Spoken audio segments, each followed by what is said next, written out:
Although murder cases happen regularly, the story of Diane Downs, the cold-blooded mother, is stranger than fiction. This mother was accused of committing heinous crimes of cold-blooded murder. Her victims were not just strangers to her. So, who is Diane Downs? What happened to her? And what is her story? Let's explore what happened on that fateful night. Diane Downs was born in Arizona, United States in the mid-20th century, specifically in 1955. Her family was somewhat religious, and despite being the only child without siblings competing for her parents' love, she suffered greatly in her childhood. Her parents were volunteers at the church and didn't devote much time to caring for their daughter. Diane received education in the church and religious schools. She experienced a troubled childhood, but she didn't suffer alone. She made everyone around her suffer as well. It started when she was 10 years old. Diane falsely accused her father of molesting her, informing the school principal about it, which never actually happened.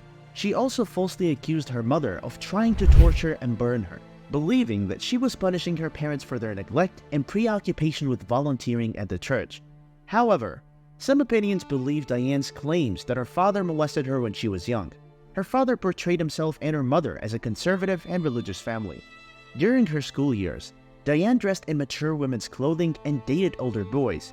One of them was Stephen Downs, whom she became inseparable with, roaming the streets of Phoenix in search of fun. They both graduated, but temporarily separated. Diane went to college in California and Stephen joined the US Navy. However, he was eventually discharged due to his inappropriate behavior. They reunited in Arizona and got married when Diane was only 18 years old, marrying the love of her life. The relationship between them quickly deteriorated after marriage.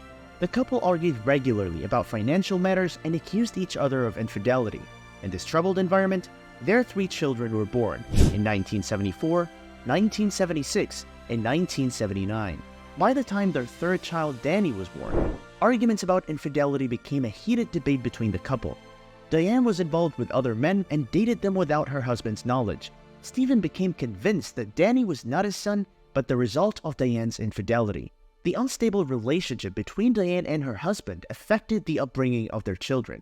Unable to settle, the couple separated in 1980. The 25-year-old divorced Diane tried her best to become a surrogate mother to earn money, but she failed twice in psychological evaluations.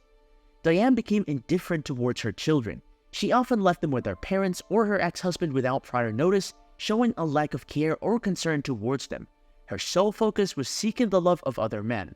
The children suffered greatly and appeared malnourished. Diane regularly left her eldest daughter, Christy, who was no older than 6 years old, responsible for taking care of her younger siblings. In 1981, Diane met a man named Robert, and a romantic relationship began, bringing her back to life. Robert was married, and Diane's children became just another burden he didn't want.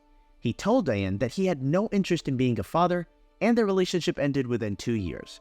After her relationship with Robert ended, Diane moved to Springfield and got a job at the post office. On May 19, 1983, she drove her car with her children on a road leading out of town. She stopped on the side of the road, and what happened next was shocking. The mother pulled out a gun and cold-bloodedly shot her 3 children. But the story doesn't end here. After shooting her children, she shot herself in the left shoulder.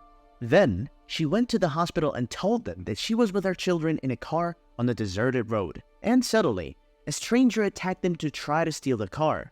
When she tried to deceive him by pretending to throw the keys out of her hand, he shot at them, resulting in the death of 1 child and the injury of the other 2. So she started the car and rushed to the hospital to save them and herself. When the police came to file a report on what happened, the doctor told the police that she shed only 1 tear and spoke indifferently, as if nothing had happened. When asked how she was, she said, "Unfortunately, this really ruined my vacation, and there is blood in the back of my new car." The doctor was surprised by her indifference. She didn't care about her children, and all she cared about was that her car was filled with blood. He began to feel that this woman was guilty. The police also noticed something else. This narrative was not witnessed by anyone other than Diane herself, and the descriptions of the attacker she provided didn't match any suspects residing in the area where the crime occurred or nearby. There was another important fact. When Christy regained her ability to speak, the facts were clear. When the girl was asked who shot at you, she simply answered, "My mother." Christy was 8 years old at that time and said that she was indeed driving them in her car and no one attacked or assaulted them. What happened was that Diane herself had tried to kill her children, and she pulled out a weapon from her bag and fired 3 shots at the children and 1 shot at her shoulder to convince the police that she was a victim, not a perpetrator. When asked if she owned a gun, she lied and said she didn't own a gun, but a search revealed otherwise, and the police also found her diary, which was filled with references to Robert, her former lover, and her doubts about the relationship. Despite all this evidence, the police didn't convict Diane because the only witness was a child who hadn't reached the legal age. But God wanted to expose her, as one of the drivers testified against her. He told the police that she was not driving at more than 5 miles per hour, although the street was empty, and she was driving very slowly.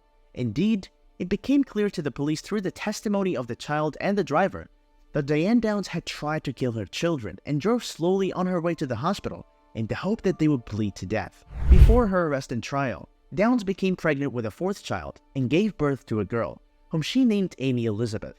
A month after her trial in 1984, and 10 days before the judgment was issued against Downs, Amy was taken by the state of Oregon and adopted by a family named Babcock, and her new parents named her Rebecca. Downs was convicted on all charges on June 17, 1984, and was sentenced to life imprisonment and solitary confinement. She was prohibited from seeing her remaining children, and she had to serve 25 years before parole could be considered. Christie went to live with the lead prosecutor in the case, Fred Hughey, where he and his wife Joan adopted her in 1986. Diane Downs was imprisoned at the Oregon State Correctional Center. She escaped on July 11, 1987, but was apprehended a few buildings away from the prison on July 21st. She received an additional 5-year sentence for her escape.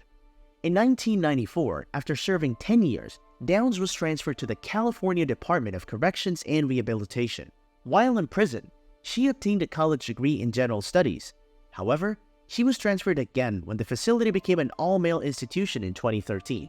She also obtained some certificates as part of her parole eligibility, but those attempts were unsuccessful. Psychiatrists diagnosed her with multiple personality disorders and antisocial behavior. Most of her sentences were given consecutively, and the judge made it clear that he did not intend for Downs to be released, as she deserved the maximum punishment for what she did to her children. What's unusual about Diane Downs' crime is that she didn't just attempt to kill her children. She showed no concern for their well-being. All she cared about was that her car was filled with blood. It's difficult for us to call her a mother. She was a cold-hearted monster.